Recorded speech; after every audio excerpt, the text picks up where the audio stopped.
โรงเรียนกัญญานุกูล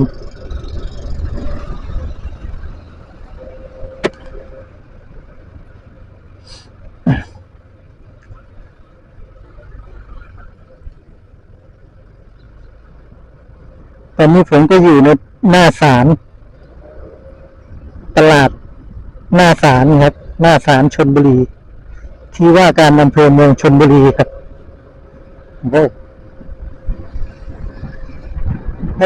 โอ้ข้ามเลยครับ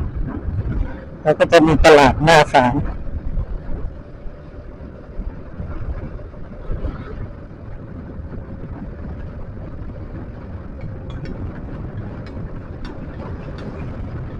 จะวิ่งกันนะ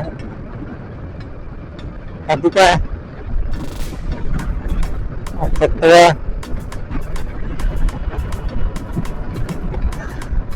เปิดจุดหมายปลายทางก่อน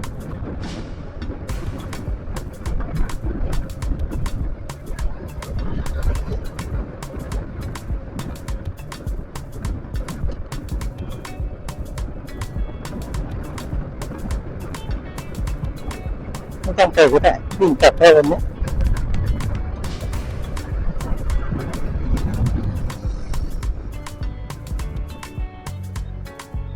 สวัสดีครับผม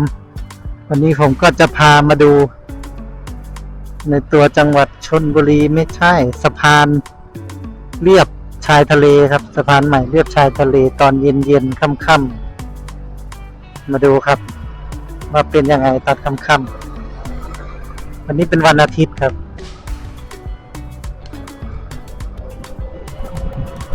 เอาลงข้างล่างนะวันนี้เป็นวันอาทิตย์โอ้โหมีคนนั่งรถจอดเต็มเลยครับวันอาทิตย์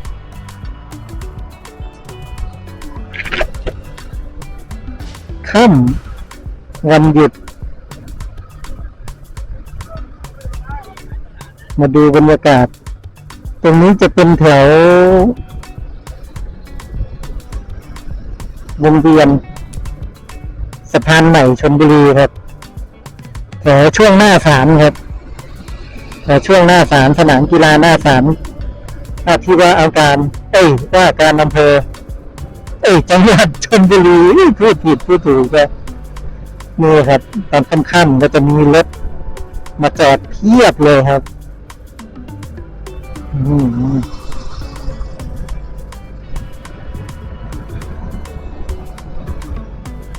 เป็นวันหยุดพอดีครับแล้วก็จะมานั่งเล่น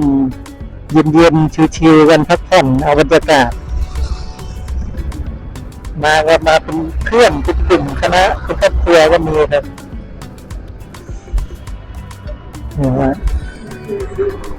แล้วก็ไปจอดข้างทางแบบนี้ครับแล้วก็มานั่งกินข้าวกินอะไรกันนั่งเล่นกันรับบรรยากาศแล้วก็ดูทะเลครับ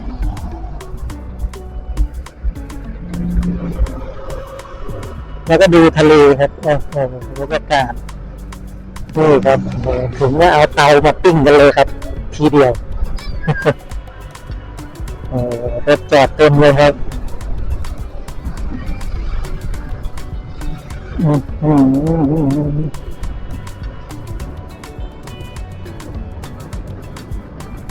ผมก็เข้าตัวจังหวัดชลบุรีครับเดินนู่น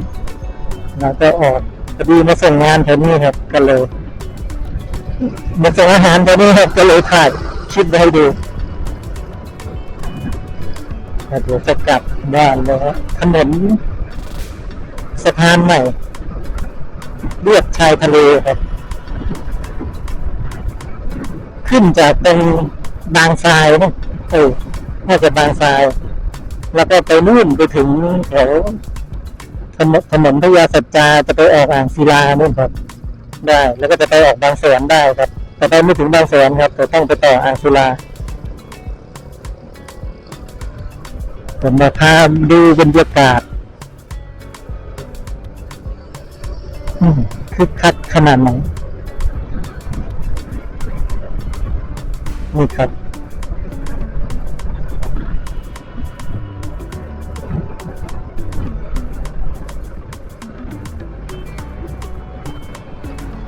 แถวช่วง บางทรายครับสะพานนี้น้ำทะเลก็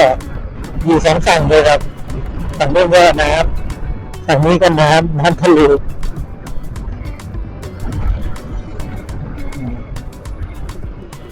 แต่ว่าไม่ได้อยู่ออกมาไกลจากฝั่งเท่าไหร่ครับออกมาไกลจากฝั่งนิดเดียวนี่ครับคนเต็มเลยครับแล้วก็มีของมาขายมีรถเข็นมีข้าวมาขายบนรถแล้วใส่รถมาขายร้านอาหารก็มีคนน้อยครับนี่คนเยอะมากครับคนเยอะ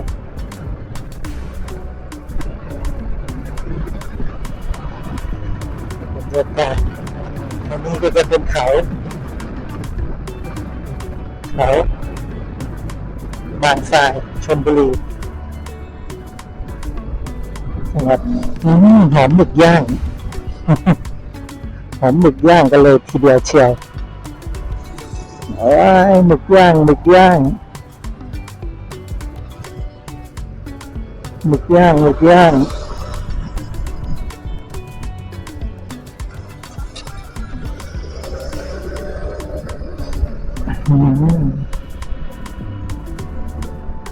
ก็สั่งโอ้โหนี่ครับหมูกระทะมานั่งกินเลยครับสั่งหมูกระทะมา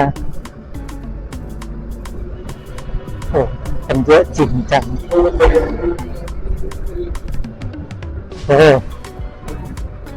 แต่ตะกี้โอ้น่าจะตลอดเส้นทางนะครับแต่ผมไม่ได้ขึ้นมาตั้งแต่ต้นทางผมขึ้นมาช่วงระหว่างประมาณกลางสะพานแล้วครับขึ้นมาช่วงระหว่างกลางสะพานแล้วแหละจะออกกลับไปอมตะชอบกลับบ้านครับประสงค์ผมจะกลับบ้าน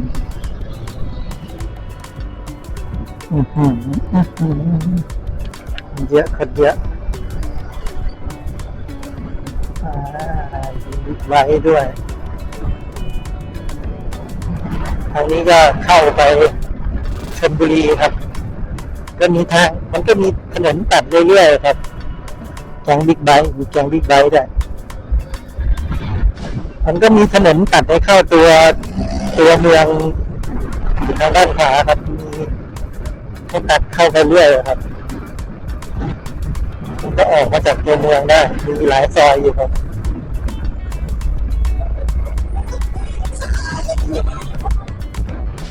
นี่ก็จะเป็นทางเลี่ยงออกไปอะไรนะที่เขาเลี่ยงตัวเมืองด้วยครับก็จะคนจะเข้ากรุงเทพมาจากทางบางแสนออกจากทางโน้นอาศิลาทางนี้แล้วก็ขึ้นไปทางกรุงเทพเลี่ยงเข้าตัวเมืองเลย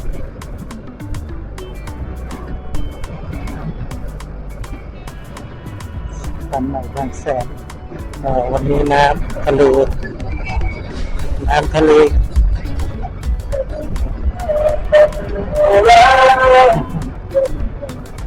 ี้น้ำขึ้นครับน้ำยังไม่ลงน้ำยังขึ้นอยู่มันไม่แห้งโอ้ตลอดทางเลยแจ๋ว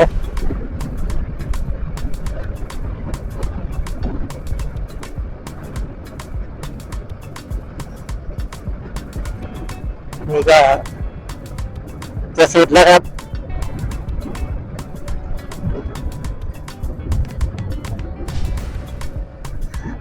เนี่ยสุดตรงจุดเริ่มต้นสะพานครับตรงบางทราย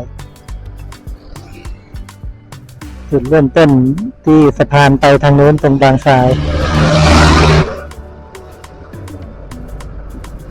ครับนี่ก็ถ้าไปนี่ก็ออกถนนสุขุมวิทออกถนนจะไปบางนาตราดเข้ากรุงเทพครับ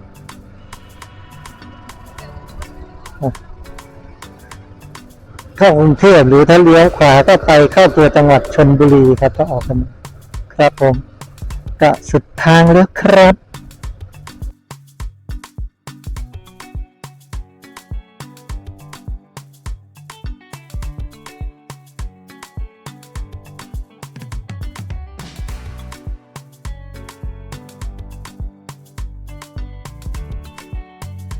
รถสวยถ้าชอบก็ช่วยกด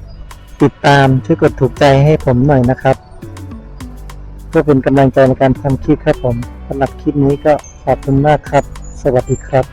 รถติดละคนมาเที่ยวเยอะ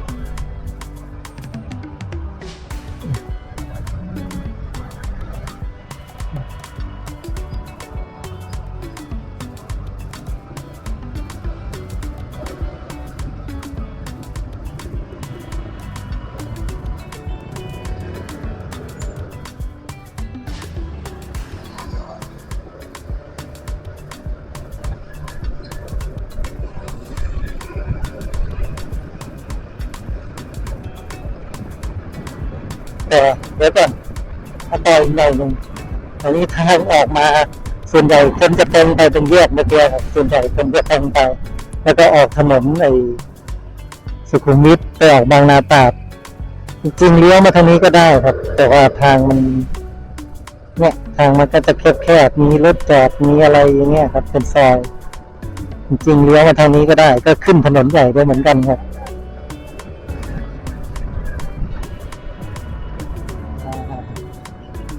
ก็ขึ้นถนนใหญ่ได้เหมือนกันนะครับก็ยังไงนี่ครับเราก็เลาะตามทางไปเรื่อยๆ